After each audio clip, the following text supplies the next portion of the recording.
Oi, o Sem Censura está começando agora. Você se considera uma pessoa otimista ou pessimista? A qualidade de vida está ligada diretamente à forma como você vê a você mesmo e ao mundo. E também à maneira como as dificuldades são enfrentadas. A afirmação é da psicóloga Mônica Portela. A Mônica está aqui hoje para conversar com a gente sobre essas coisas, o otimismo, o pessimismo, a pessoa que leva a vida de um jeito, se a idade interfere. As pessoas mais velhas são mais pessimistas, são as mais novas mais otimistas. Será que é assim? Tudo certinho? Sei não, sabe? O ator Luiz Melo está em cartaz com um espetáculo que parte de um cenário um tanto quanto pessimista. Ele vive um homem confinado no último andar de um prédio em Nova York. Uma cidade destruída e arrasada por uma catástrofe. Esse é o tema do espetáculo Ausência. Na área da saúde, a gente vai falar se é possível manter o otimismo sabendo escolher bem os alimentos. Isso inclui controlar os excessos, inclusive dos alimentos da moda, considerados sinônimo de saúde, como a soja, quinoa, o amaranto, o óleo de coco, aquele último que está na moda agora, chia. Né? Essa é a última palavra. Vamos falar dos benefícios e dos riscos do consumo em excesso desses alimentos com a nutricionista Roseli Rossi. Uma viagem pela história e pela cultura do continente africano. Esse é o tema do programa Nova África, que estreia a nova temporada aqui na TV Brasil. Vamos falar do programa com uma das apresentadoras da série, a jornalista da Guiné-Bissau, Dina Adão. Temos a música de João Calado e Fernando Temporão, lançando o CD Primeira Nota. O CD traz parcerias dos dois músicos gravadas com participações de 6 intérpretes. Áurea Martins, Marco Sacramento, Mônica Salmaço, Moisés Marques, Soraya Ravene e Tereza Cristina. Tá bom o time, não? Para a realização desse programa, contamos com a participação de vocês, nossos debatedores fixos, por telefone, por fax, por e-mail ou pelo Twitter. Vou começar com os otimistas e os pessimistas, né? Aquela coisa clássica do copo cheio, do copo meio vazio, meio cheio, né? Mas é interessante aquilo, né? Porque a gente, é uma bandeira, as pessoas pessimistas dão muita bandeira, né? É verdade. Na realidade, a gente poderia dizer que essa forma de processar informação, pessimista, otimista e realista, ela é condicionada até os 7 anos de idade. Então, dependendo do que a mãe, dependendo do que os professores... a culpa é sempre da mãe. Infelizmente, Leda, eu não vou dizer que a culpa é sempre da mãe, mas os cuidadores, eles vão ter uma influência muito grande em cima dessa maneira de processar a informação da criança e que, se não for trabalhada, ela tende a permanecer ao longo da vida adulta, chegando até a terceira idade. Então, até os 7 anos, já vai se formando esse estilo de processamento de informação que pode ser pessimista, otimista e realista. E o otimista, ele tem uma série de vantagens na vida. Por exemplo, pessoas que têm esse estilo atributivo otimista, elas geralmente se recuperam mais rápido de doenças. Elas também reagem melhor a uma adversidade, a um problema. Quando tem um problema, elas não paralisam, elas continuam persistindo e vencem a adversidade.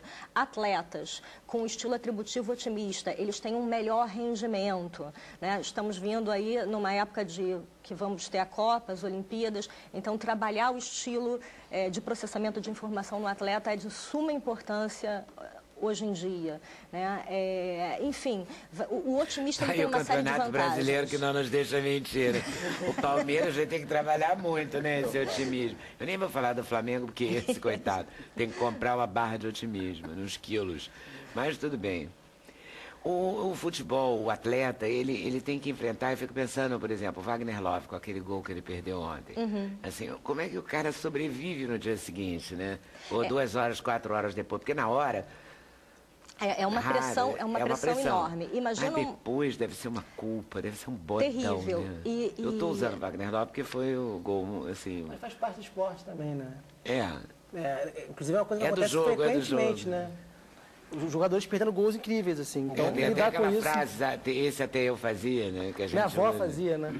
Minha avó fazia. Agora, o negócio não é... Ele, de repente, até lida bem com isso. O negócio são no vestiário, depois, os jogadores os outros. Torcedores. Eu diria que o negócio é ele se recuperar rapidamente para a próxima competição, ou como, por exemplo, numa Olimpíada, que um atleta, um ginasta, ele dá um salto que não é muito bom. Daqui a 2 minutos, ele vai ter que saltar de novo. Então, ele precisa desse condicionamento mental e realmente se recuperar muito rápido. E hoje em dia existem treinamentos específicos em cima do otimismo, na forma de processamento de informação, um trabalho seríssimo com os atletas de ponta, né? Hoje em dia, o que diferencia um atleta excelente para o outro não é o condicionamento físico, que é mais ou menos equiparado, não é a nutrição, que é mais ou menos equiparada, não é a competência, que é mais ou menos equiparada.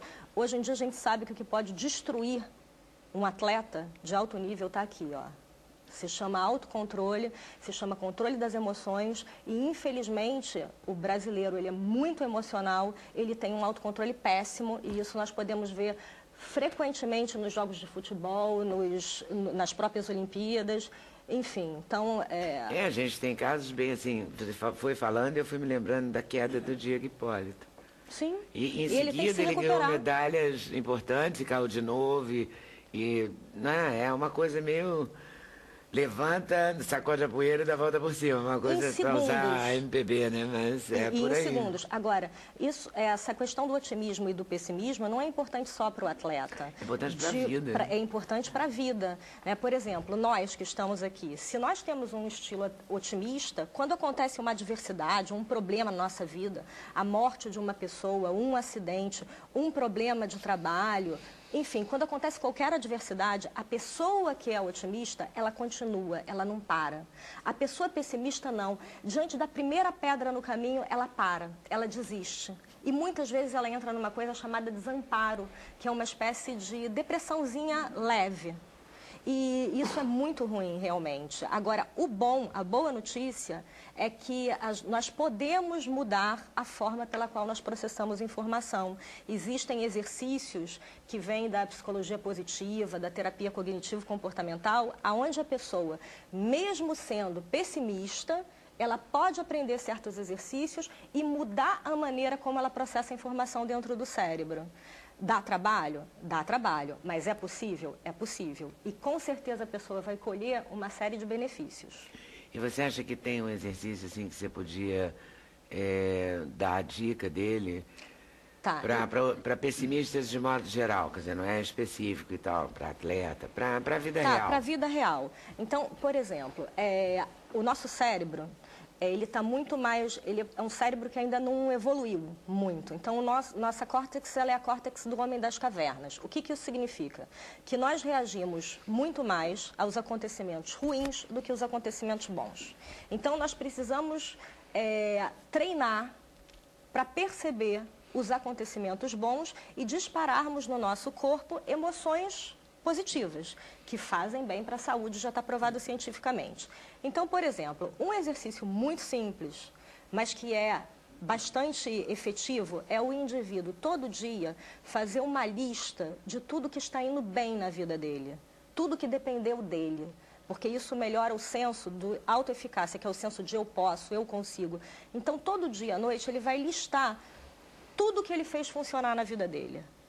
Um outro exercício, agora estou num segundo exercício, que é interessante, é quando acontece uma adversidade na nossa vida, a gente verificar que aquilo é uma coisa específica e não que aquilo é algo geral, que vai se perpetuar para sempre, né? Por exemplo, pessoas pessimistas, foi feita uma pesquisa onde é observado que as pessoas pessimistas, elas processam a informação da seguinte forma.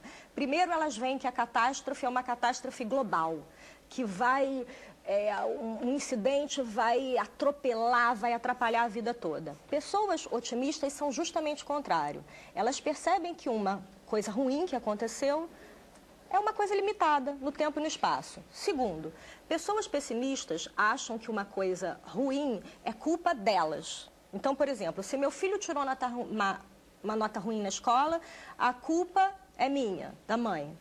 Pessoas pessimistas não. Elas já vão atribuir esse significado ao outro. Então, por exemplo, se meu filho tirou uma nota ruim na escola, é porque a professora é ruim. Não é culpa nem dele e nem minha. Então, quando a pessoa vai tem pensar... que equilíbrio.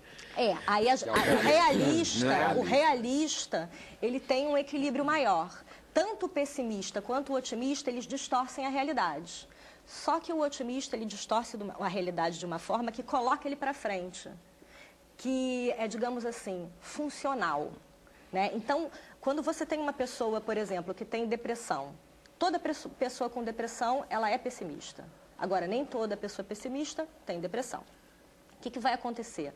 Você ensina essa pessoa a ver os acontecimentos da vida, a processar os acontecimentos da vida de uma maneira externa e específica, né? Ou seja, essa coisa ruim aconteceu, aconteceu. Ela é culpa só minha? Depende.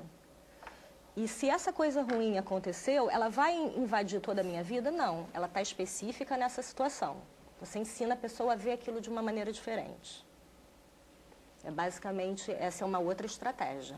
Ensinar a pessoa a ver de uma maneira mais pé no chão as coisas ruins que ocorrem na vida. Você acha que em algum momento corre o risco do otimista também tem que ser trazido à realidade? Perfeito, Leda. O otimista, a gente tem o otimismo funcional e o otimista totalmente, desculpa pelo termo, louco.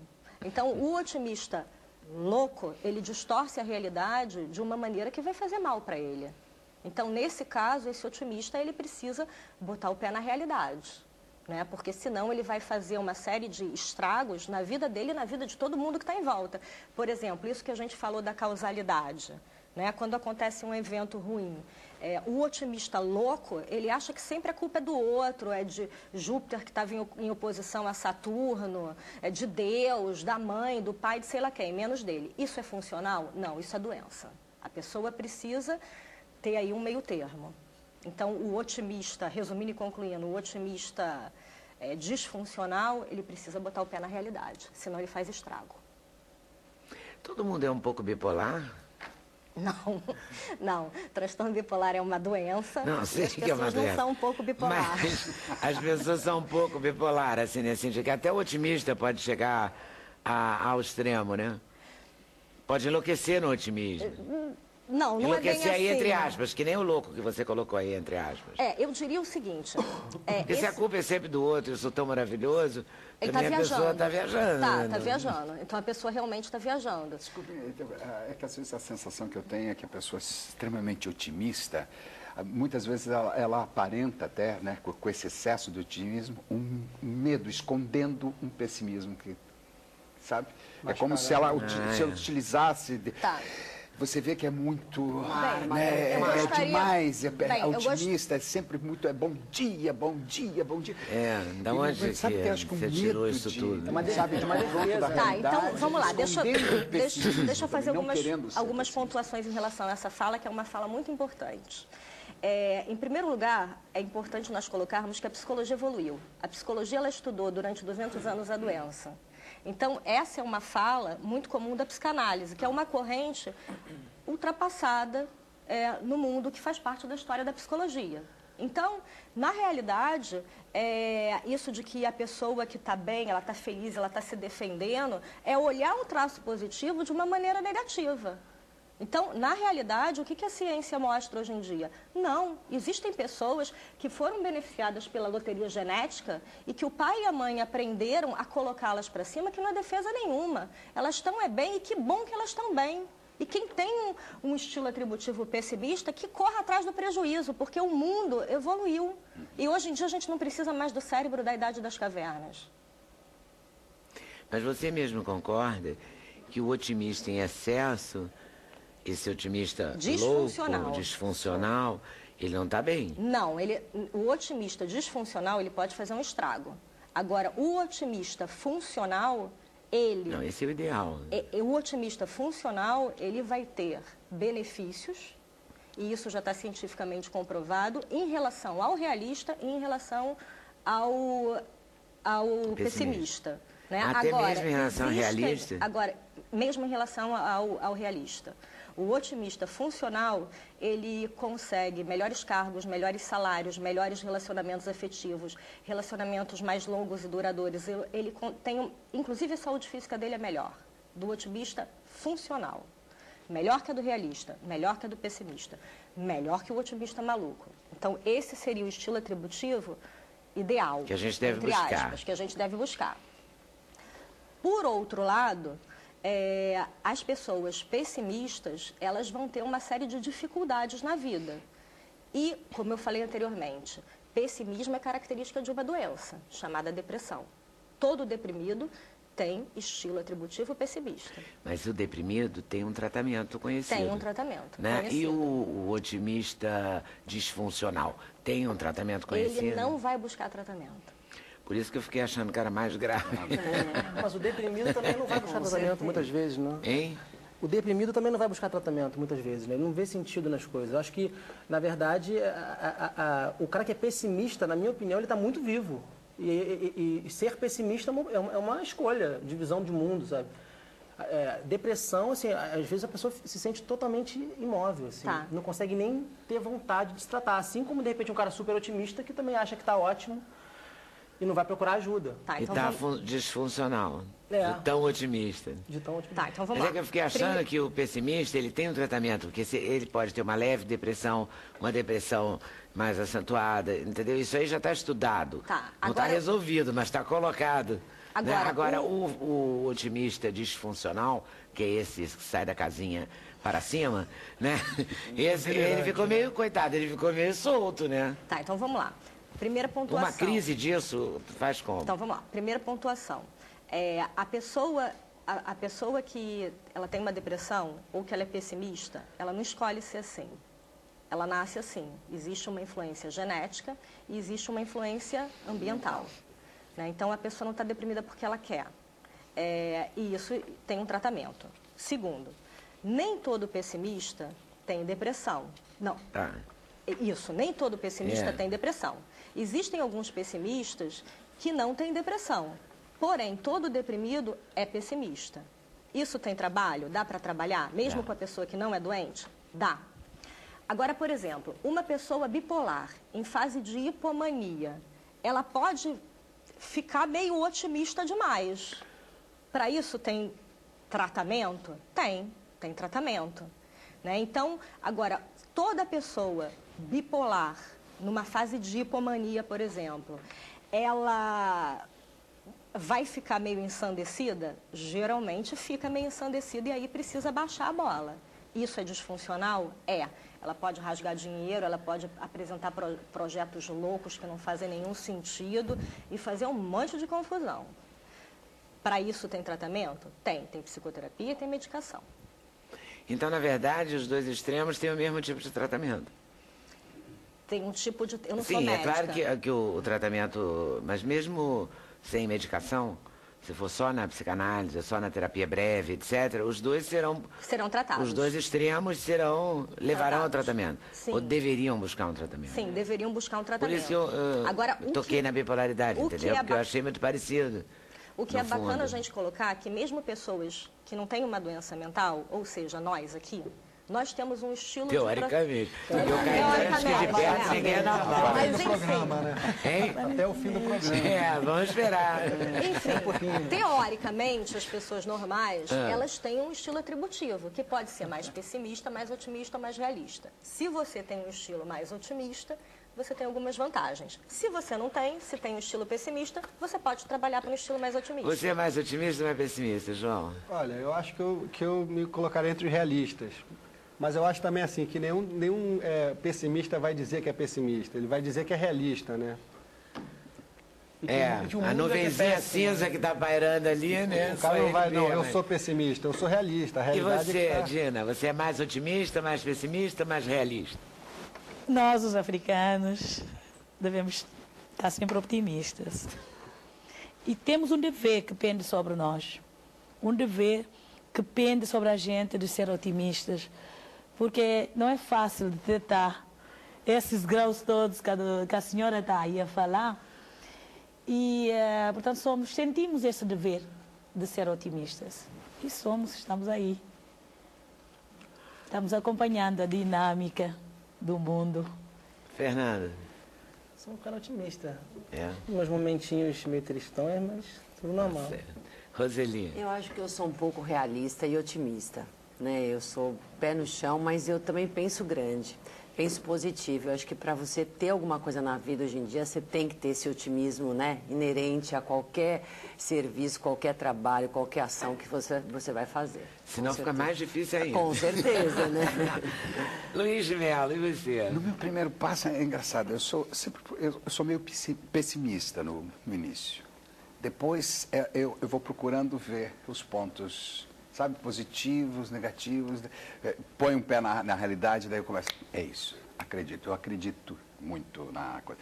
Eu procuro estabelecer essa coisa, essa passagem, daí você entra com a fé mesmo, de acreditar que é possível sim, né? Mas primeiro eu brigo sempre. Primeiro é não, né? Sempre não sei se isso vai dar certo, não é coisa. E as pessoas dizem, mas as tuas atitudes não são de uma pessoa pessimista. Porque você racionaliza depois. Exatamente. Você, Mônica, Carlos Ferreira, Espírito de Paulo? Não, eu era pessimista, nem eu mesmo me aguentava, de tão chata que eu era. Só que eu acabei estudando e utilizando algumas estratégias que hoje eu utilizo com os meus clientes em mim, e funcionou muito bem. Então, hoje eu diria que eu sou otimista funcional. Conseguiu. E que eu faço o que o Luiz faz. Sabe, São Tomé. Quero ver para crer. Ver para crer. Sabe, tem uma teoria, sabe aquela coisa toda ok. Então, vamos ver como é que isso aqui funciona na prática. Pronto, daí sim. Eu também a partir gosto do momento de desconfiar um pouco. do São Tomé, ver para crer, pronto. Daí já começou a funcionar, daí acredito e defendo essa tese até o fim. Nem que depois, na frente, ela vai estar errada, mas aí você, pelo menos você defendeu aquilo. Aí ficar em cima vai... do muro é que é terrível, assim, né? A sensação, péssimo. sabe, de dar uma tese, principalmente no trabalho, mesmo dentro de posicionamentos mesmo na vida. Eu volto aí daqui a pouquinho. Quando eu fiz a abertura do programa, eu falei que o personagem, né, de ausência é uma pessoa que está meio tristonha, né, meio derrubada. É isso mesmo? Total solidão. Total solidão numa cidade destruída. E na Também não tem nada a favor para ajudar, coitado. Não, né? Mas é aí que começa a surgir, por isso que eu digo, surgir um mundo, né, que ele próprio criou, né, de convivência para suprir, né, essa total ausência de tudo, ausência de água, ausência de alimento, ausência de som, ausência de silêncio, né, ausência de uma série de coisas, né, afetivas. A única companhia que ele tem é um peixinho que ele cuida, com quem ele divide essa água. Então ele cria esse universo, essa água, esse racionamento de água nesse momento é dividido com esse ser, né, que uma pessoa é um peixinho. E você se comunica com ele como? Através dessa convivência, porque o espetáculo ele não tem palavras. Não tem palavras. Só gestos. Existem sons, existe respiração, existe uma série de coisas assim que vão pontuando, né, dentro da coisa. E a música é fundamental dentro desse trabalho, que é totalmente o teatro que a gente chama de teatro gestual. Que é um trabalho que a companhia do AD já vem desenvolvendo há mais de 15 anos, que eles são radicados na França, né? E agora estão abrindo um braço aqui no Rio de Janeiro, que os dois são brasileiros, né? O Arthur Ribeiro e o André Curti, e com esse espaço de residência aqui ao pé de Santa Teresa, ali na Glória. Então, é o primeiro trabalho que está estreando no Brasil. Geralmente estreiam os espetáculos, faz a estreia mundial na França, né, e depois vem para o Brasil. Agora estão fazendo esse caminho inverso, e é a primeira vez também que eles estão dirigindo, né, um ator que eles não estão no palco ao mesmo tempo. Que eles são criadores, executam e fazer... E eles são atores também? São atores. São dessa bailarinas, são duas pessoas. Há muito tempo que eu não vivia com um processo tão intenso de criação como esses dois artistas. Mas só você no palco, eles estão por trás. É um espetáculo solo. É um espetáculo solo. E como é que a gente pergunta assim, a dramaturgia desse espetáculo? Exatamente, não tem todo mundo fala texto e direção de não sei o quê. Não, não texto e direção de não tem. Não, exatamente. Existe uma dramaturgia, sim, que ela é escrita. No gestual. Dentro desse processo. É um conto, né? Então, ele é contado através da movimentação, do gesto, da manipulação dos objetos, né, dessa relação muito solitária que tem muito a ver com o processo de criação do artista mesmo em si. Por mais que eles tenham uma equipe fantástica, né, dentro da parte de cenografia, de figurino, as músicas do Fernando Mota, que é um compositor português, né, que mora em Lisboa, quer dizer, eles têm uma equipe, e agora estão estabelecendo uma equipe aqui também no Brasil, né, de criação. Quer dizer, você está sempre cercado por pessoas incríveis, te dando assessoria, né, te colocando dentro desse universo.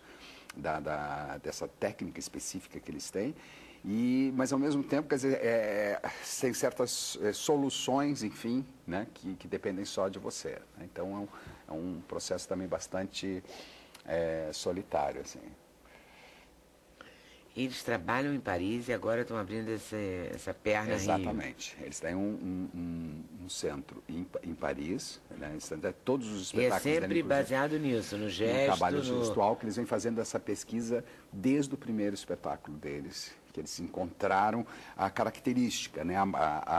O casamento artístico em relação ao que tipo de teatro que eles estavam. Porque eles tinham uma formação de teatro, daí foram para a dança, daí começaram a fazer, enfim, uma pesquisa, né, de gestos, de movimentos, através das técnicas orientais também, experiências com grandes criadores franceses, e depois acharam a maneira de expressar e que acabou resultando em espetáculos belíssimos. Você que acho que já todo os mundo conhecia?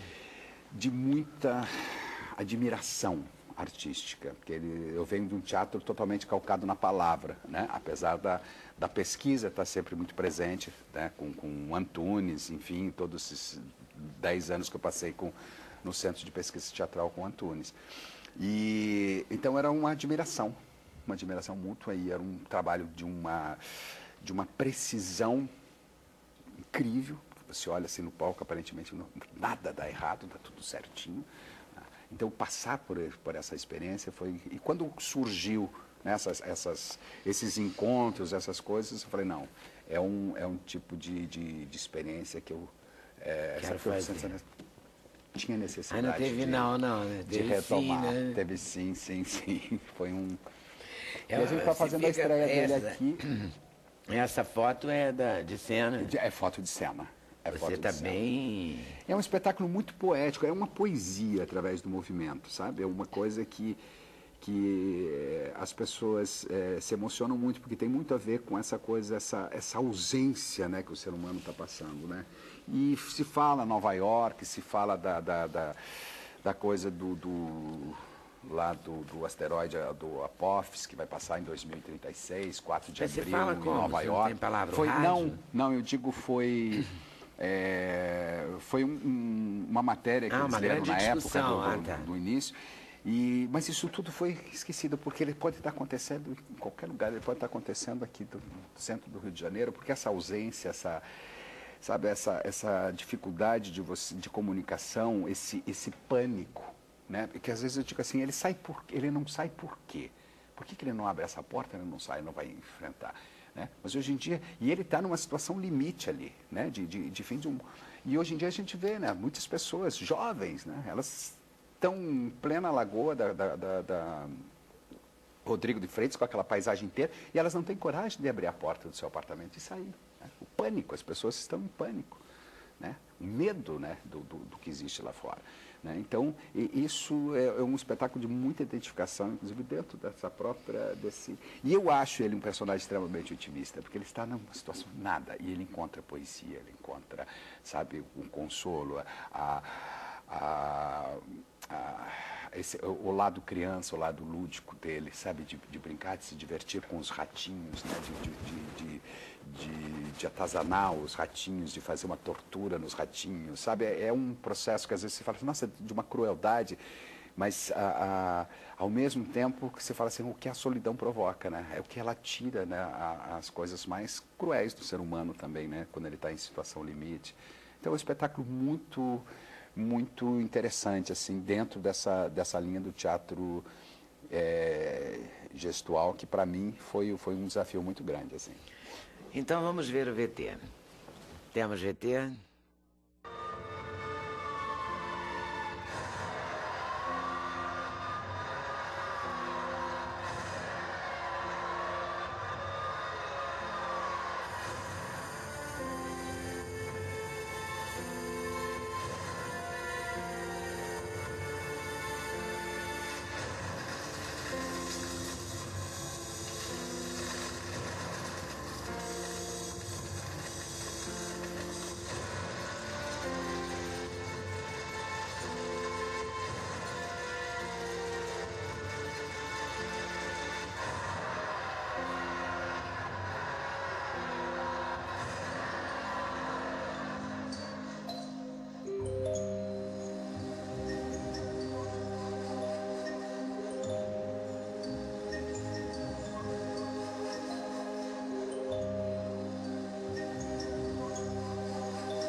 O cenário, você falou que você passa no último andar de um prédio.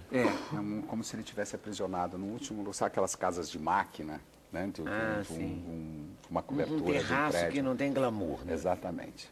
Que tem todo esse universo que ele criou com essas coisas, esse resto, esses encanamentos. É quase como se fosse um gato de encanamento. Quando começar a escassez da água, quando você tem esses gatos de luz que acontecem, provavelmente as pessoas vão puxar cano dos vizinhos para tentar trazer água para sua casa, né? Então, esse universo em que ele habita, ele criou toda essa situação que parece um pouco de E laboratório. ele está vestido um pouco com uma armadura, como é? Porque esse cenário e figurinos são de quem? O cenário é do Fernando Melo, né, que é maravilhoso. Porque parece Os figurinos é da Tiziana. E esses objetos, a Maria Adélia, que é uma artista plástica, atriz também, que também está radicada na França, trabalhou muito tempo com a Ariane Muschini também, os meninos também trabalharam. E que tem esse dom de transformar também esses objetos. Então você vê ali, por exemplo, aquela mesinha minha, era a antiga churrasqueira dos funcionários,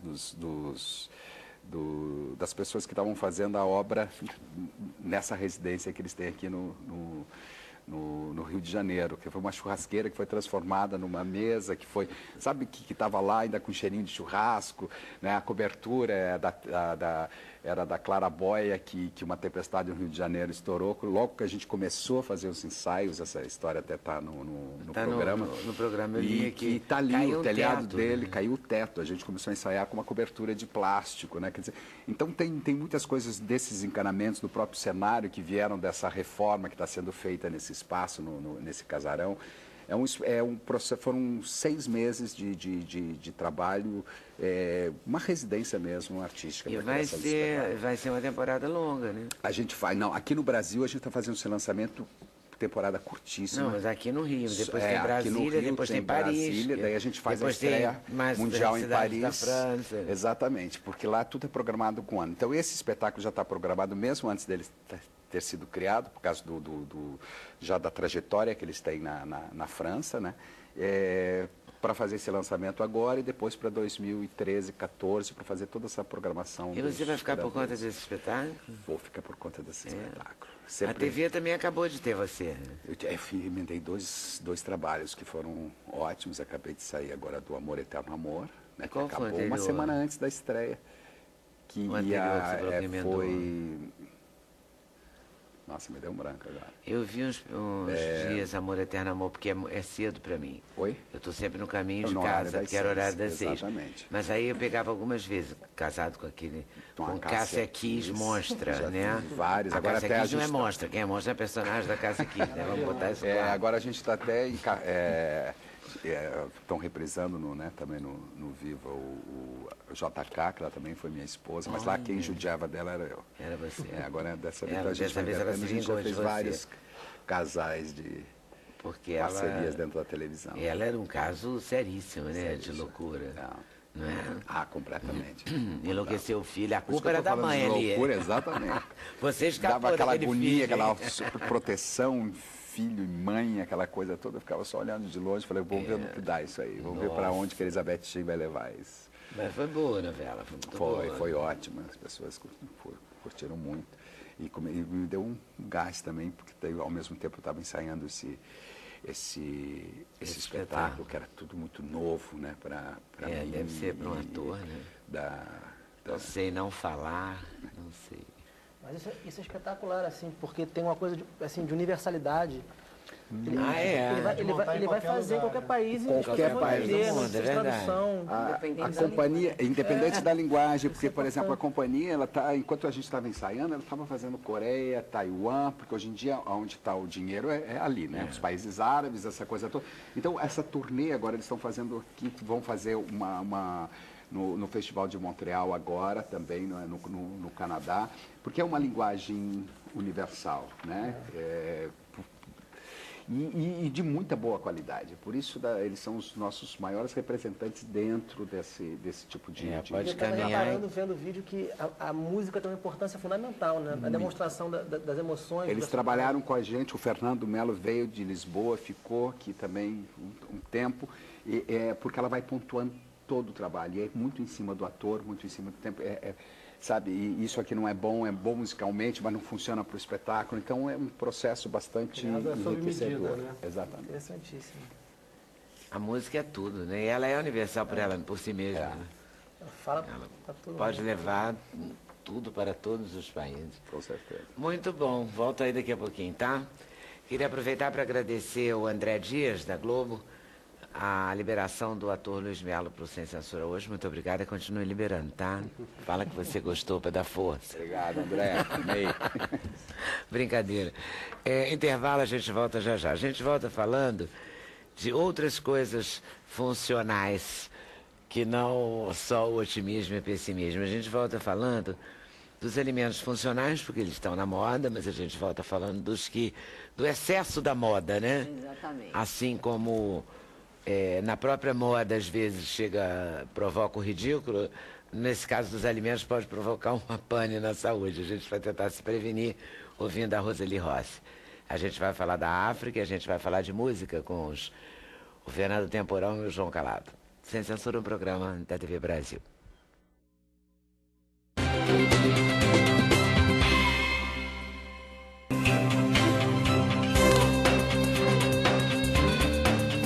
O endereço eletrônico do Sem Censura é www.tvbrasil.ebc.com.br/sem censura. Para participar do programa, o e-mail é semcensura@tvbrasil.org.br. No Twitter, acesse twitter.com/scensura. Telefone 0 operadora 21 2283 3000. Fax 0 operadora 21 2232 3271.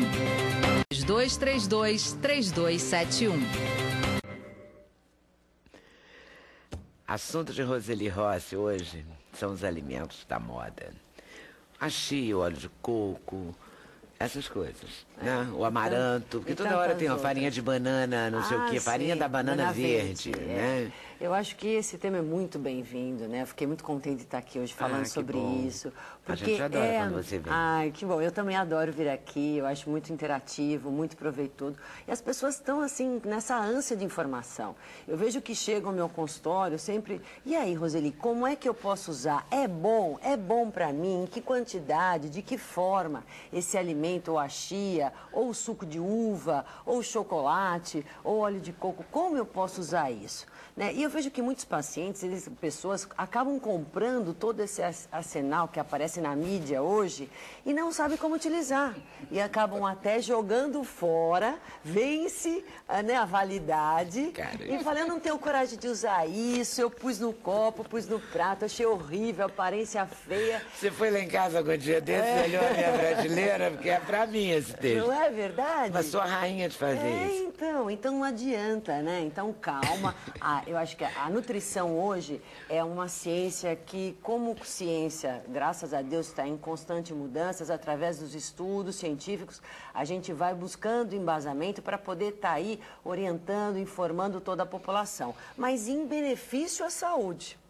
O que às vezes não é bem colocado é que se esses alimentos, mesmo com toda a função benéfica, se forem utilizados para pessoas indevidamente, né, com quantidades abusivas, enfim, ou para até pessoas que não possam utilizar, aí eles vão agir contrariamente. E aí vem também a mídia matando em cima que o alimento faz mal, que faz isso, faz aquilo, vai tudo por água abaixo, todo o benefício que ele faz. Então, para tudo, eu quero dizer, não tem milagre, né? É questão de bom senso, de equilíbrio na vida, né? Como a Mônica bem falou, eu acho que essa é a palavra mágica realmente.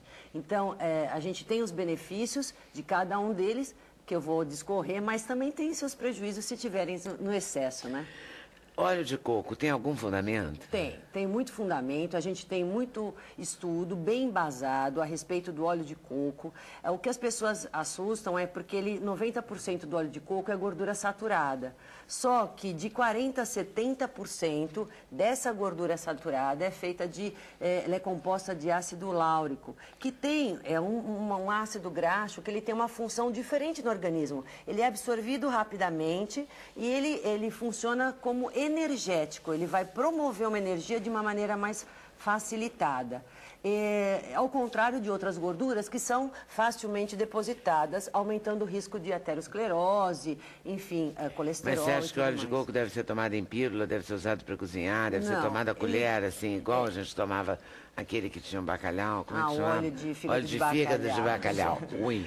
Então, o que acontece? A gente não, porque eles nem ouviram falar, mas quando eu era pequeno não tinha isso. Além dessa função, ele é importantíssimo como antifúngico, antibactericida.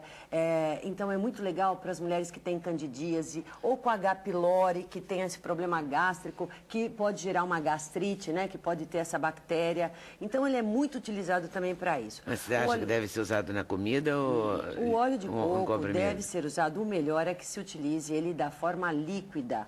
Ou quem consegue ingerir, porque tem muitas pessoas que adoram o gosto de coco, do óleo inclusive, e comem com a fruta, nos shakes, nas vitaminas.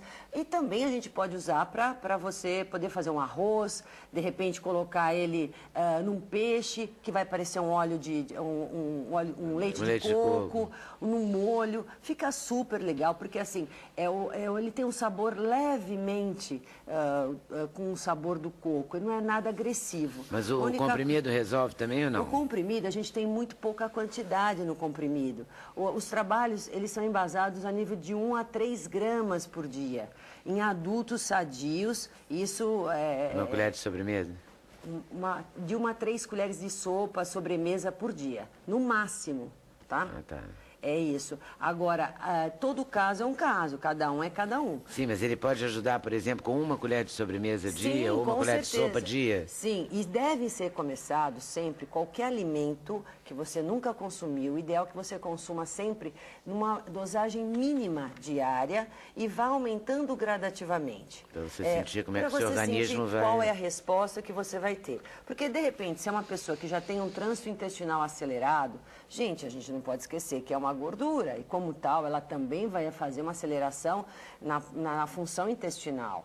Sem contar que as pessoas também podem sentir náuseas ao tomar. Então, enfim, tudo isso, ou dor de cabeça, enfim, alguns sintomas indesejados podem acontecer se tomar da forma indevida ou exageradamente. Agora, tem gente que o apelo foi emagrecimento para o óleo de coco. O que a gente viu aí? Muita gente tomando ele assim aos goles, né? Então toda hora, não fazia nada certo e tomava óleo de coco, não dá certo também, né? Então vale lembrar isso.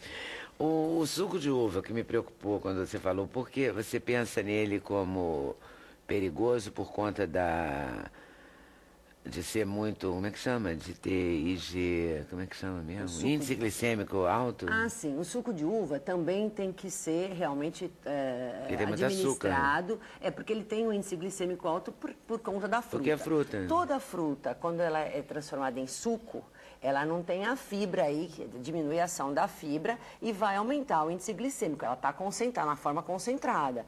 Então, um cuidado que a gente tem que ter é para os diabéticos, para as pessoas que já têm hipoglicemia, que têm uma disfunção entre insulina e glicose, para que a gente não promova aí maior disfunção. Agora, também dá para colocar ele, tipo 50 ml, junto com um outro alimento, em combinação, para a gente não ter esse problema com relação a isso. Não pode tomar uma overdose de suco de uva. Não, também não dá, né? Agora, é bacana. Oba, né? Ele tem resveratrol, né? Tem muito resveratrol. É uma delícia. É uma delícia. E a gente vai tomar um litro coloca todo. numa taça, faz de conta que está bebendo um bom vinho, né? Bom Porque, vinho, exatamente. Tem gente que fica ele é excelente, combate o envelhecimento celular, anticancerígeno, realmente os São tantas vantagens que a gente vai tomar um litro. O resveratrol é uma das substâncias hoje mais estudadas, né? Então ele é um ativo importantíssimo presente na nossa uva e quanto mais escura, melhor, maior teor de resveratrol a gente tem. Então ele realmente tem funções bacanas demais, a nível de baixar o LDL colesterol, de diminuir essa oxidação que tem a gordura no nosso corpo. Então, ele é excelente para a circulação, um cardioprotetor de primeira. Suco de uva é ótimo para o atleta pós-treino, né? Para o início do dia, para as nossas crianças. Olha aí, o suco de uva integral, em vez de consumir tantos sucos industrializados, nada a ver, né? Refrigerante. Porque o suco de uva também tem orgânico. Não, é esse né? mesmo que eu Tem tô integral, falando. é muito legal isso. Orgânico, sem E adição os de outros açúcar. sucos você tem que ralar um pouco. pra Agora a gente conseguir pode orgânico. diluir um pouquinho ele, se for o caso também, né? Que a pessoa não Fazer quer tipo tomar um refresco. misturar um pouquinho da água ou de um leite de soja, enfim, dá para você poder unir aí as Dá duas pra brincar, coisas, né? A soja indicada só para mulher, porque eu sempre leio coisas dizendo que para homem não é legal. Não é que para o homem não é legal. O excesso da soja para o homem pode provocar alguns distúrbios. Também os estudos... Justo aquele que eles detestam, né? Infertilidade.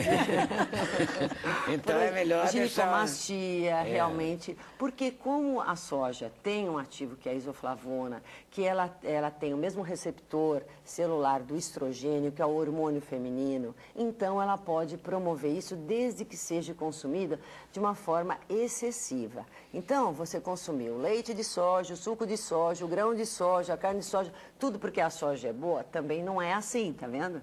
Agora, ela tem Abaixa muito as overdoses. isso aí. Abaixa as overdoses de tudo, né? Agora, é Não excelente. serve. Ela é excelente Para as como mulheres fonte é muito proteica. bom também. Muito. A gente percebe nitidamente que a utilização da soja, né, de uma forma correta, ela vai amenizar os efeitos de TPM, de menopausa, enfim, ela também melhora a colesterol, ela melhora a massa óssea, né, na mulher que quando chega no climatério e menopausa sofre com osteopenia, osteoporose. Então a soja é muito bem orientada, os estudos são embasados em 25 gramas por dia desse ativo, que mais ou menos dão em torno de 6 colheres de sopa de leite em pó, né, ou 180 gramas da carne de soja, né, que é a proteína texturizada de soja, ou até mesmo do grão da soja. A quinoa. A quinoa é fantástica como um cereal diferenciado de todos os outros, porque além de fonte de carboidrato, ela tem muito aminoácidos. Então, ela tem um aminoácido predominante que é a lisina, que melhora muito o sistema imunológico. Então, a quinoa, ela é fonte de muitas vitaminas, minerais, esses aminoácidos que formam proteínas. Então, a quinoa tem um traço importante dentro da composição, que ela é isenta de glúten. Pois é, isso então, é maravilhoso. Maravilhoso né? para as pessoas que têm intolerância ou são alérgicas ao glúten. É os celíacos. Celíacos, exatamente. Então, melhora a função intestinal, é muito bom. Também pode ser administrada para crianças, né? Então, eu sempre recomendo às mães aí para colocar no lanche dos filhos. Tem várias formas de utilização da quinoa, em farinha, em flocos, em grão, em macarrão, em biscoitos. Hoje a gente tem muito ela de uma forma muito diversificada e também a gente pode utilizá-la na culinária de N formas. Então, basta assim a gente poder saber em tortas, em bolos, né? Na própria vitamina, fica super interessante. Empanar com a farinha, olha só que legal, com a farinha de quinoa, tudo dá para se fazer. E fica muito gostoso. Quinoa é versátil mesmo. Versátil, é muito bacana. E o tal do chocolate? O chocolate amargo. todo mundo merece aí, né? Ele deixa sempre a gente muito otimista, viu, o chocolate? A partir do momento que a gente come, a gente fica feliz e otimista, né? Com certeza. Chocolate hoje, lógico, recomendado é sempre com maior teor de cacau, porque ele tem redução do açúcar e da gordura, porque o benefício do chocolate está justamente no conteúdo do cacau, com esse teor de polifenóis, é incrível. Então, ele é um cardioprotetor, ele melhora a nossa circulação, porque ele é um vasodilatador. Para a pessoa que é hipertensa, ela tem muito benefício com o consumo do cacau. Para as pessoas estressadas, então, é maravilhoso, porque ele acalma, ele é um ansiolítico. E, assim, a do chocolate, né? O chocolate, você já cheira, você chega num lugar que tem chocolate, o ambiente fica mais prazeroso, né? É muito verdade, gostoso. mas sempre é aquele chocolate ao leite, né? Mas e daí... esse que você está falando é aquele 70% de cacau. Acima de 50 que ele já demonstra quase benefício. vizinho do chocolate, porque não é o mesmo gosto. Mas é questão de costume, a palatividade. A partir do momento que você começa a consumi-lo e ter a resposta positiva, com certeza você vai começar a ficar... Você vai ficando tão otimista que você até se convence que ele é um chocolate. E é maravilhoso.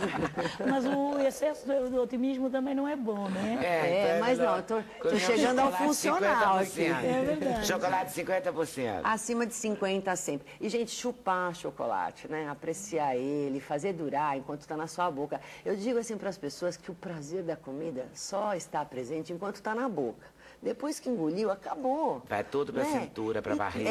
Exatamente. E todos esses alimentos... Aproveita enquanto está na boca, que gostoso. E esses alimentos, eu digo assim, que eles devem fazer parte da rotina, da frequência, né, do cotidiano dos hábitos alimentares. Eles não podem ser consumidos um dia, porque a mídia falou que é bom, e depois ser esquecidos e consumidos daqui 2 semanas. Então, para eles continuidade é importante. Terem a propriedade funcional, é importante a gente sempre estar administrando na quantidade certas, para as pessoas certas, realmente, e de uma forma gostosa. Porque se o alimento for só saudável, a pessoa não tem continuidade. Então, para aí que existe, por isso que tem um nutricionista, para a gente poder orientar que tipo de receita, que forma de preparo tem, e eles têm que estar inseridos dentro de uma alimentação saudável.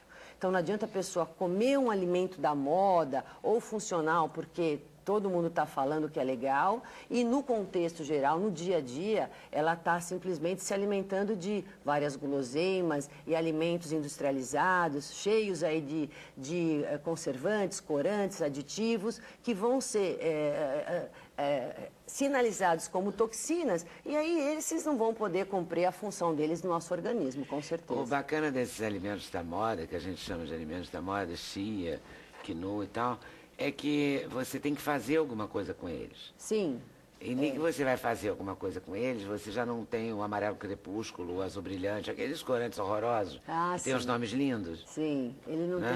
E que estão lá naquele rótulo, olhando para você, assim. Porque a gente come com os olhos primeiro, né? Você vai ter que misturar num suco, não é? Uma vitamina, ou numa massa de pão, de bolo, enfim, alguma coisa nesse formato. Sim, mas vai ficar uma coisa prazerosa, mas não é aquela coisa, mas a gente sabe, torna cheia bonita, de né? adoçante, cheia de... não fica, porque assim, a indústria, ela vai mascarar. É lógico, ela tem toda a técnica para poder mascarar o produto, e por mais feio que ele seja, ela vai dar uma aparência bonita naquilo. Porque a hora que você compra, você, como eu falei, come com os olhos. Se aquilo tiver com uma aparência legal, você vai, lógico, pela essa primeira impressão. Agora, com certeza, você pode também estar oferecendo algumas informações para você colocar esse alimento funcional, esse alimento bom, de uma forma também visivelmente agradável. Porque senão a pessoa não vai conseguir comer. E dá para fazer isso perfeitamente. Né? Por isso que a gente dá toda a orientação para as pessoas. E a própria indústria assimilou um pouco isso, né? Porque assim, você vai no supermercado hoje em dia, você fica até em dúvida para comprar pão. Né? Porque tem pão de iogurte, de quinoa, de canela, de amaranto, de castanha do Pará, não é? Tem tudo. Agora, uma coisa legal também... É difícil, também, não é mais assim, pão. Agora, uma coisa muito bacana que eu acho que é importante também informar é a questão da variabilidade. A gente precisa variar a alimentação, diversificar. Porque igual aquela os pais coisa... da gente faziam. Porque só comer aquilo, aquela monotonia de todo dia, igual linhaça, né, que a gente não falou ainda, também é um alimento da moda, enfim, já é uma coisa mais, mais antiga. Está na moda há mais tempo. Mais tempo, mas continua ainda as pessoas com muita dúvida a respeito dela. Enfim, mas comer demais linhaça, ou comer demais quinoa, a pessoa que só fica voltada para aquilo, ela pode criar uma intolerância alimentar, pela saturação do alimento no organismo. Então, a diversidade é muito importante, a rotatividade, para que a gente consuma isso de uma forma melhor possível, né? Tire o melhor proveito de tudo isso. Tá certo, eu vou voltar aí daqui a pouco com outras perguntas. Okay? Pois não. Um pouco que eu queria perguntar só sobre as dietas. Que as pessoas às vezes não tomam em consideração a própria genética. Sim. Porque, por exemplo, eu vou dar um exemplo, eu sou da Guiné, e o Senegal, que já fica ao norte da Guiné, as pessoas têm uma outra genética. As mulheres senegalesas são magritas e altas. Aliás, o povo senegalês, o povo guineense é mais baixinho, tem as curvas. Eu nunca posso crer ter a mesma forma como uma senegalesa. Não sou. Eu nasci numa outra região, num outro ambiente, a minha alimentação é outra. Então, o que fazem hoje é as pessoas tentam comer esses alimentos à moda para emagrecer, para emagrecimento, que eu estou a ver aqui que é o tema, E sem pensar que a minha genética é essa. Olhar para a estrutura da sua mãe, por exemplo, do seu pai, a sua tendência. Às vezes você não pode restringir tudo isso para chegar lá. Sim. Vai e volta. Então, aquele esticar, às vezes, cansa o nosso corpo. E nós podemos sentir isso. Sim, com certeza. Mesmo na nossa alimentação, eu sinto, por exemplo, nós não temos acesso a nutricionistas, por exemplo, muitas pessoas lá no meu país, mas eu vi que a minha mãe tinha uma alimentação saudável, porque naquela altura não se corria atrás dessas coisas todas. Ela alimentava o natural, a galinha lá da casa, comia muito aquilo que ela tinha, mas ela nunca teve celulite. Eu tenho. É a própria alimentação que nós corremos, às vezes corremos atrás de muita coisa. Exatamente. Que nos cria esse problema todo. Com certeza. Tanto é que assim, nós estamos caminhando com a ciência agora a nutrigenética, né, que também nos vai amparar, nos dar um suporte para que a gente administre uma alimentação de acordo com o seu genoma. Né? Isso é importante. E o ambiente que você vive, isso também é importante. Nós também estamos resgatando a alimentação mais caseira, mais natural, né? Sem tanta alimentação industrializada. Então, acho que assim, a tecnologia, a modernidade nos trouxe grandes avanços, mas na área da alimentação, muita coisa ficou em prejuízo. Porque pela facilidade hoje que a gente tem de passar num fast food, comprar um alimento pronto, a mãe foi para o mercado de trabalho e acabou deixando um pouquinho dessa tarefa, né, para outras pessoas que não têm essa informação. Então, assim, aquela coisa de comprar coisa pronta e pôr no micro-ondas, esquentar e tá pronto e comeu... Poxa, até quando que nós vamos aguentar isso? Nós não fomos programados para consumir esse tipo de alimento. Então, muitas das doenças que estão hoje acontecendo são porque elas eram para acontecer lá em 70 anos, 80 anos, elas estão acontecendo mais precoce porque o consumo está exagerado de alimentos industrializados e também porque não se considera o que você falou, né? A questão biotipo. Genética. Eu sou exatamente. A minha família toda de uma linhagem tal, de uma estrutura tal. Então, geneticamente, a minha tendência é essa. Por exemplo, eu vou dar um exemplo. Hoje estamos a tentar convencer, numa campanha na Guiné-Bissau, para convencer as meninas de que ser modelo, você não precisa ter o padrão de uma mulher, de uma europeia. Por exemplo, magrinha, magrinha, magrinha. Você não é essa. Olha para a maioria das mulheres, enxerga. Olha para a maioria das mulheres guineenses, como é que elas são? São de uma altura 1,60, 69, 1,70, com o seu corpaço. É você. Então, o modelo dessa sociedade é você. Você é assim. Não tenta tomar medicamentos, chás, não adianta porque você vai voltar. Com certeza. Vai voltar outra vez à sua estrutura. Porque essa é a sua. Não foi programada geneticamente para ser assim ou assado. Obrigada. Valeu. Dina, e você mostra tudo isso? Vocês mostram no programa no Nova África todas essas questões da África, que vão desde a alimentação e dos sonhos até o dia a dia? Tudo. Essa temporada não mostrou tudo da África. Mas mostrou uma boa parte. Nunca vai mostrar tudo, né? Vai mostrando pedacinhos, uma boa claro. parte da África. Nunca vamos conseguir mostrar tudo de um país ou de um povo, né? Estamos sonhando com uma nova temporada. Mostrando, né? A cada temporada a gente mostra mais uma trecho, parte. Porque o programa desta vez, essa segunda temporada, cobriu 30 países. A África tem 55, né? Cobriu 30 países e os temas são também... Portanto, poucos temas, né? Poucos temas. Por isso que eu te falei que nunca consegue cobrir tudo. Porque nunca consegue, mas cobriu uma boa parte. Mas é claro, mas o barato é esse, que você vai passar anos e anos mostrando. Dessa temporada já vai se poder conhecer a África, os africanos, a sua cultura, a tradição, a gastronomia, tudo que nos liga com os brasileiros. E quando você falou com a Roseli sobre as meninas, né? Da Guiné, eles... a alimentação é muito diferente? Grãos? É muito. Arroz é base, mas consumimos muito peixe, porque é o que Deus nos deu, né? O mar. carne também se consome, mas é caro. Como as pessoas peixe é não mais têm popular, muita né? Mais capacidade acesso de é maior. compra, assim, então o peixe é o mais acessível. Que bom, né? Tem um lado legal que para a saúde é Com melhor. certeza, Olha, bem sim, melhor. Temos um mar que nos dá muito peixe e é barato. Então o acesso ao peixe é muito. Legumes temos, porque chove muito na minha terra, 6 meses de chuva, então essa coisa que Deus nos deu que eu agradeço. A base da alimentação da Guiné é arroz, peixe, muitos legumes, muita fruta. E hoje é a data, é o dia da independência da Guiné. independência da Guiné. Portanto, faz 38 anos. 38 anos. Um país novo, né?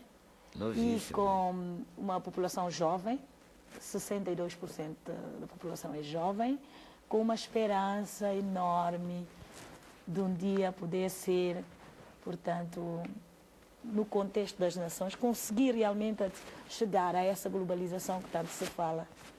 Ainda está só formal. Pensamos que um dia vamos poder. Estando aqui hoje, para mim, já é um orgulho. É um orgulho para mim porque a Guiné-Bissau é um país tão pequeno, que passa despercebido. Pouco se fala da Guiné, já se fala pouco da África, né? Então imagina da Guiné, que é um país que quase não aparece no mapa. E hoje, estando aqui, o dia da minha independência, lançamento do Nova África, que é um programa que eu considero que tem 3 pontos muito importantes. A segunda temporada, que é mais abrangente, porque já se tocou a 30 países da África, falar do povo, da sua cultura, da sua tradição, da sua gastronomia, esporte, tudo mais. E também a própria forma que, portanto, a Cinevídeo conduziu a produção, incluindo os africanos. Portanto, deixando os africanos falar da África. Mostrar para os brasileiros o que é a África, quem são os africanos, o que comem, que língua falam. Tanto da Guiné, especialmente, que fala português como os brasileiros. Para mim é um prazer estar aqui. Que bom, para nós O também. programa foi muito bem pensado. Obrigada, tá bonito? TV Brasil. Obrigada, Brasil. Obrigada, Guiné-Bissau. Portanto, obrigada, Cinevídeo, por pensar esse programa.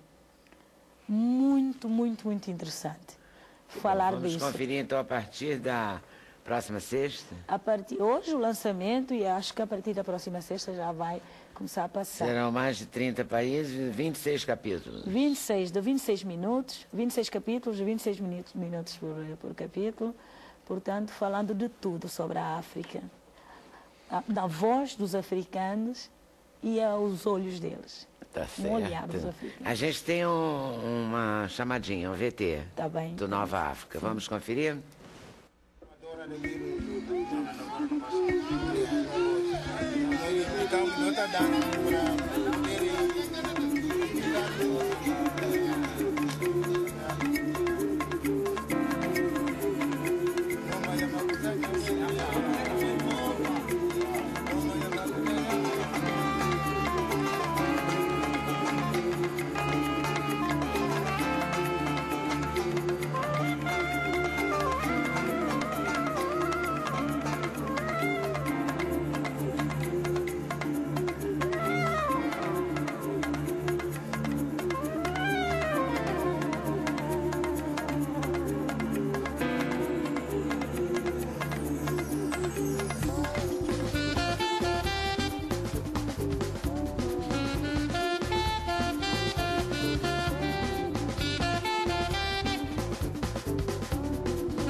Valeu, África. Vamos esperar para conferir. O Nova África é um programa único.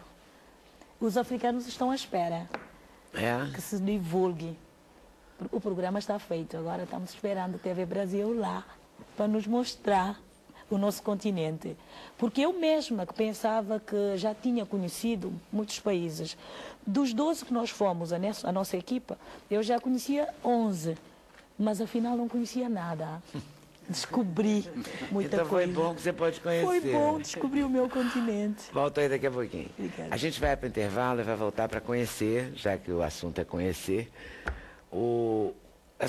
essa combinação Fernando Temporão, João Calado, que resultou no Primeira Nota, não é isso?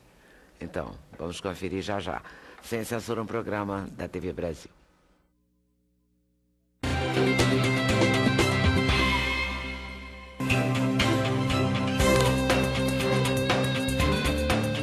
O endereço eletrônico do Sem Censura é www.tvbrasil.ebc.com.br/sem censura. Para participar do programa, o e-mail é semcensura@tvbrasil.org.br. No Twitter, acesse twitter.com/scensura. Telefone 0 operadora 21 2283 3000. Fax 0 operadora 21 2232 3271. 3271. Vamos conhecer esses meninos. Gostou do meninos? Rapazes. Rapazes. João Calado e Fernando Temporão. O João Calado é do cavaquinho, do arranjo, e o Temporão é cantor, violonista, e Primeira Nota é um disco de 2 compositores. É isso? Tá certa essa definição? Tá certo, na Eu verdade. li aqui na minha ficha. É um disco de Só uma para parceria. provocar. É fruto de uma parceria nossa. Na verdade, assim, o João, ele é cavaquinista, eu toco violão também, sou violonista. Ele é arranjador, fez vários arranjos pro disco, eu canto algumas músicas do disco, mas esse disco é principalmente um disco de 2 compositores, assim. A gente se coloca nesse disco como compositor. Apesar de tocar, e de eu cantar, e dele fazer arranjo, de tocar cavaquinho, é um encontro de 2 compositores, assim. A gente faz parte de um movimento musical que começou na Lapa e que começou muito reverente, assim, tocando os sambas antigos. E eu acho que a nossa grande contribuição, assim, dessa turma é essa, é começar a fazer a nossa música e dar a nossa cara né, a nossa contribuição para a música popular. Então eu e o João, a gente tem, assim, começou, se encontrou na Lapa um dia, né, num samba lá, na Lapa. O Fernando, a gente estava ali no Bar Semente, aí o Fernando chegou e falou, pô, eu tinha lançado um primeiro disco, eu até tive aqui no programa, em 2009. Aí o Fernando falou, pô, eu curti teu disco, gostei das músicas, das melodias, vamos trabalhar. Eu falei, vambora, me manda uma letra aí. Normalmente eu faço a música e ele faz a letra. Tem uma música que não é assim, mas normalmente é assim. E aí começou a parceria e quando a gente viu, a gente já tinha várias músicas e falou, vamos gravar, vamos chamar os convidados para cantar, fazer um trabalho caprichado. É interessante como Semente faz sentido o nome, né? Assim, as coisas acontecem ali, né? Brotam ali. E Semente era um restaurante natural, né? Um restaurante natural na Lapa. Tereza Cristina cantou. O João toca no Grupo Semente também, né? Eu sou cavaquinista e diretor musical da Tereza. Estou com ela já desde 98. E é um espaço realmente, assim, até mandar um beijo para a Aline Brufato, que é a pessoa que comanda lá o Bar Semente. O Bar Semente, porque assim, o Semente abre as portas para todo mundo que está começando. É um espaço fantástico. Bem legal. Né? E ao mesmo tempo também recebe grandes nomes como Yamandu, Costa, Armandinho. Que é simpático também, né? Todos É pequeno, gostam. informal, sabe? E promove esses encontros dos músicos, né? Eu conheci o João, na verdade eu já conheci o João, mas a gente se encontrou para começar a compor lá no Semente. Mas para prestar atenção foi lá, né? Pois é interessante isso, né? Porque esses espaços, assim, às vezes despretensiosos, geram coisas assim que geram um fruto bacana, como se diz. A coisa acontecendo a partir daí, né? E a gente está super É feliz. simples e por isso mesmo favorece a criação, né, de certa forma. Pois é. E sempre você fez música, e sempre você tocou, e sempre... Na verdade, assim, o João é compositor... Você queria ser compositor e cantor desde pequenininho? Não. Eu comecei, nossa, eu fiz vestibular para medicina, desisti, aí entrei para Ciências Sociais na UFRJ. Lá no IFIX, na Escola de Ciências Sociais, eu montei um outro grupo de samba, chamado Sereno da Madrugada, e a gente começou a tocar pertinho da Lapa, né, aquela coisa, saía da faculdade, ia tomar cerveja na Lapa. E aí descobri que era música mesmo, mas comecei um pouco tarde, talvez o João tenha começado um pouquinho antes, né? O meu pai é músico, né, Márcio Pereira. E eu tenho esse contato com a música desde criança e eu sempre tive 2 paixões, que era a pintura, o desenho e a música. Na época da faculdade eu escolhi a pintura, estudei Belas Artes, mas já tocava. E no final da faculdade eu já estava me profissionalizando, já não fui na colação de grau porque tinha um trabalho, tinha que tocar. Aí já estava na outra, profissional. né? Realmente quando eu descobri o cavaquinho, eu tocava violão, tocava um pouco de piano, mas quando eu descobri o cavaquinho, aí foi aquela paixão e aí fui embora. E é uma paixão, né? A música é uma coisa assim, um universo que você entra, você começa a conhecer tantas coisas, assim, sabe? A gente que tem uma ligação forte com a música popular brasileira e com o samba, já é um universo, assim, tão gigante de vertentes, né? Então, assim, quando você gosta disso, você é apaixonado por isso, você entra de cabeça, não tem como fazer outra coisa, assim, Não tem espaço, né? Não tem espaço. O espaço que tem é pra música. Já está tomado. Pois é. E aí, nesse disco, vocês chamaram Aura Martins, Marcos Sacramento, Mônica Salmaço, Moisés Marques, Soraya Ravelli e Tereza Cristina. Porque na verdade, assim, algumas músicas desse disco, eu estava sentindo, quando eu estava fazendo as músicas, que não tinha muito a ver eu cantar essas músicas. Eu achava que elas precisavam de intérpretes, pessoas que têm aquela voz. Tem músicas que eu estava fazendo, eu falei, nossa, essa música é a cara da Mônica Salmazo.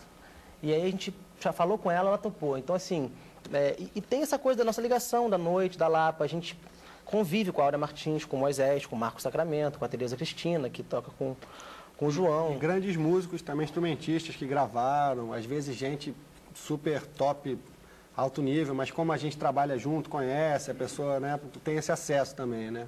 É um trabalho conjunto, assim, de amigos, assim. E ficou uma coisa assim, eu fiquei super orgulhoso desse trabalho, porque para mim é uma coisa nova também, porque eu trabalhei principalmente como letrista, e o João fez as melodias. E esse é um trabalho que eu não, assim, eu faço letras e tal, mas sempre fiz mais música. Então, para mim foi novo, e para o João tenho certeza também que foi uma experiência, assim, nova também, de essa coisa, esse é um exercício, né? A gente vai conferir essa experiência e essas novidades no próximo bloco, né? Com vocês dois ali no nosso palquinho. Bom. Combinado. Intervalo de novo, a gente volta já já. Sem Censura, um programa da TV Brasil.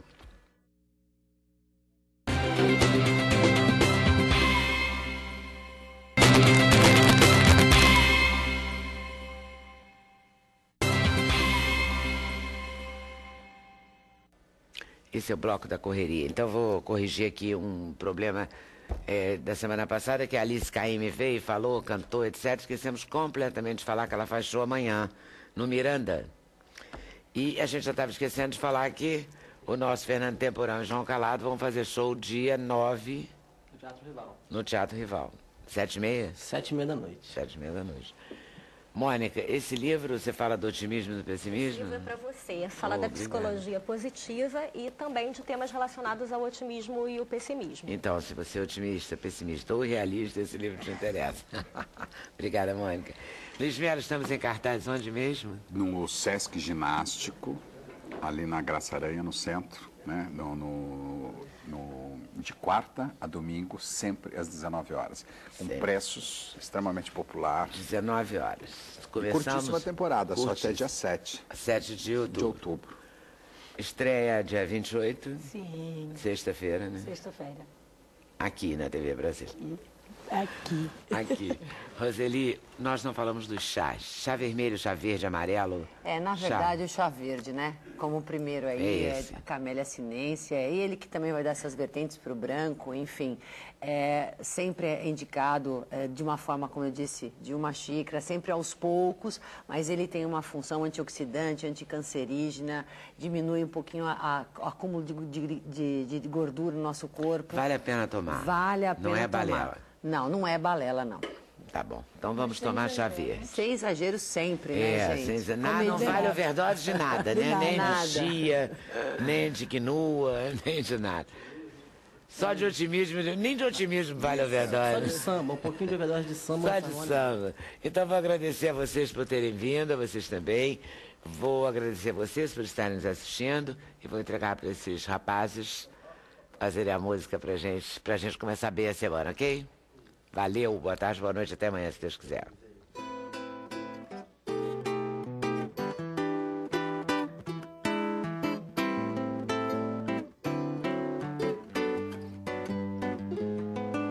Pela contramão, sigo a direção do meu caminho seguir sem pedir perdão. Nesse fio que entrego amanhã pra mim, vou sempre ao contrário pra poder sorrir. Quero a paz num copo vazio, mais calor num dia de frio. Quero um tempo contra o tempo. Minha ideia vai fora do trilho, na ilusão de um tempo arredio que eu insisto em percorrer pela contramão.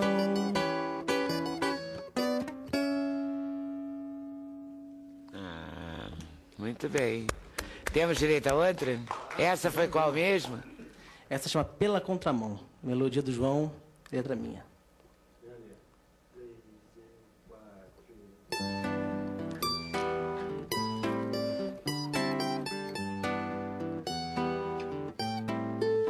Nem mentiras, nem magia, nem promessas de alegria. Nada falo, pouco dizes, nós já fomos tão felizes. Em janeiro, mais um ano com você. Quero te perder, mas não sei viver tão sozinho. E se o amor voltar